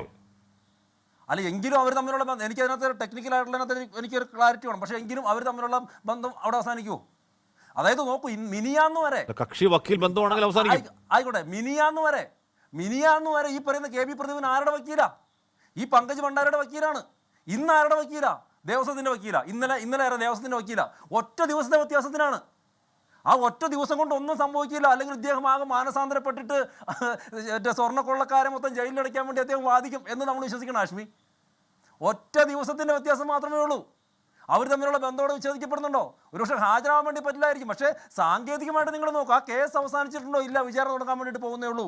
ആ കേസിൽ ഇത്ര കാലം ഈ പറയുന്ന കെ വി പ്രദീപൻ ആരുടെ വക്കീലായിരുന്നു? ഭണ്ഡാരിയുടെ വക്കീലായിരുന്നു. അതായത് എന്താണ് സംഭവിച്ചിട്ടുള്ളത്? പ്രതിക്ക് വേണ്ടിയിട്ട് വാദിച്ച വക്കീലിനെ ഒറ്റയടിക്ക് വാദികളുടെ മുഴുവൻ കേസ് ഫയലും ആക്സസ് ചെയ്യാൻ വേണ്ടിയിട്ട് കാണാൻ വേണ്ടിയിട്ട് കൊടുത്തുവിട്ടേക്കാണ് ഈ സംസ്ഥാന സർക്കാർ. അവിടെയാണ് ഹാഷ്മി പ്രശ്നം എന്ന് പറയുന്നത്. അതായത് ശബരിമല പോലെ, അതാണ് ഞാൻ പറഞ്ഞത്, ശബരിമല വിഷയം എന്ന് പറയുന്നത്, ശബരിമലയിലെ സ്വർണ്ണക്കൊള്ള എന്ന് പറയുന്നത് ചെറിയ കാര്യമല്ല. ഇന്ന് നമുക്കറിയാം കേരളത്തിലെ ഭക്തജനങ്ങൾ, കോൺഗ്രസിന് വോട്ട് ചെയ്ത് ജയിപ്പിച്ചല്ല എന്തായാലും, ഇന്നും കേരളത്തിലെ ഭക്തജനങ്ങൾക്ക് അറിയാമോ എവിടെയാണ് ഉരുക്കിയെടുക്കപ്പെട്ടിട്ടുള്ള സ്വർണം? ഒരു പൊടി പോലും, ഒരു തുമ്പ് പോലും നമുക്ക് കിട്ടിയിട്ടില്ല.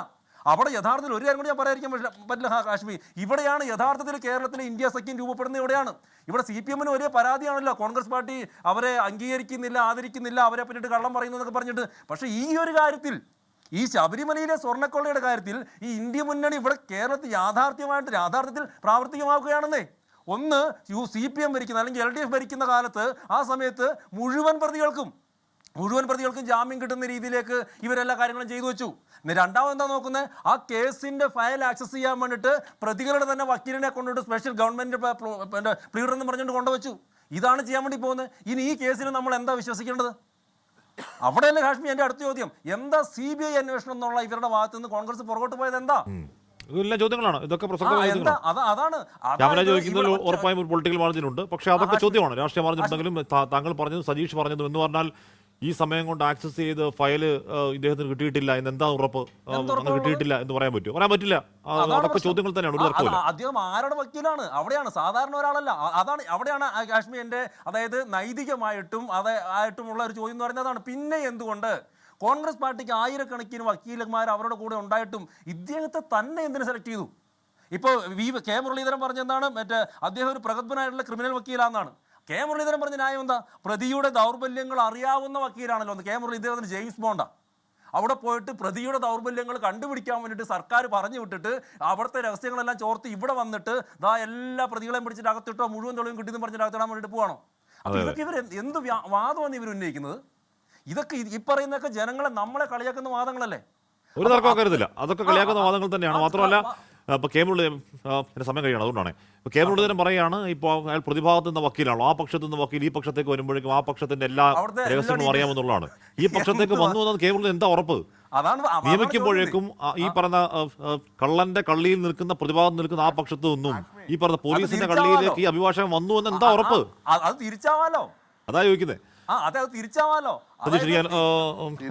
ആവുക. ഒറ്റ കാര്യം അതിന്റെ ഇടയിൽ ഞാനൊന്ന് പറഞ്ഞോട്ടെ.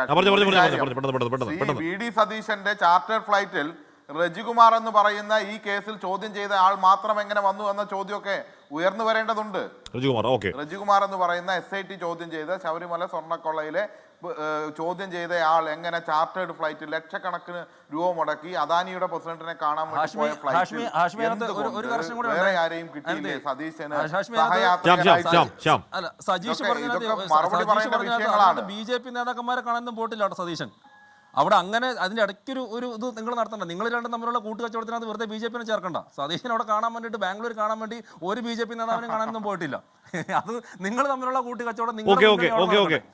എന്തായാലും ഈ ചോദ്യങ്ങൾ അത്രയും ബാക്കിയാണ്. ഇനി അടുത്ത മന്ത്രിസഭാ യോഗ തീരുമാനം വിശദീകരിക്കുമ്പോൾ ഉറപ്പായും മുഖ്യമന്ത്രി VD സതീശനുള്ള ചോദ്യങ്ങൾ ഉണ്ടാവും. ഞാൻ അറിഞ്ഞ് എന്ന് പറഞ്ഞാലും പ്രശ്നമാണ്, ഞാൻ അറിഞ്ഞില്ല എന്ന് പറഞ്ഞാൽ അതിനേക്കാൾ പ്രശ്നമാണ്. ആ വിഷയത്തിൽ VD സതീശന്റെ മറുപടി എന്ത് എന്നറിയാൻ രാഷ്ട്രീയ കേരളത്തിന് ആകാംക്ഷയുണ്ട്, വിശ്വാസികൾക്കും ആകാംക്ഷയുണ്ട്. എൻകൗണ്ടർ പൂർണ്ണമാകുന്നു. ചർച്ചയിൽ പങ്കെടുത്ത എല്ലാവർക്കും നന്ദി. പ്രിയ പ്രേക്ഷകർക്ക് ശുഭരാത്രി.